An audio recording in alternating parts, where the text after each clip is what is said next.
Доча, как отдохнули в Чимкенте? Нормально. А если честно?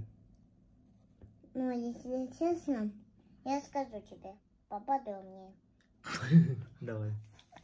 Там они так громко смеялись, спокойно не давали. И по тебя я молчу, если что. Понимаешь?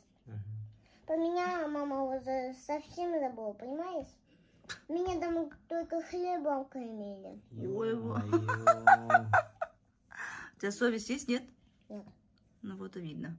И вообще, мне там много чего не кормили. И там было мне не круто, понимаешь? Не круто? Да, там мама изменилась вообще, и родственники ее. Как будто они из другого мира, понимаешь? В смысле? С какого мира? Но я сама не знаю, откуда. Вообще-то это твои родственники тоже. Только не говорите, что это мои родственники. А я тебе говорю, что это твои родственники тоже. Это не мои. В смысле? Ужас ты, Аделя. Я про тебя забыла, что ли, там?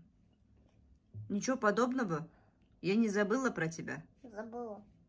Как я тебя забыла? Ну, так вот громко смеялась, как будто ты тоже из другого мира. А меня мама вспоминала? Нет. Вообще? Да, потому что они так громко смеялись, как будто про тебя смеялись. Уляна. Ё-моё. Тронул. Потом расскажешь, да? Расскажешь потом, как что было? Оля, ужас, доча. Ты кошмар, оказывается. Все, я больше тебя брать не буду с собой тогда?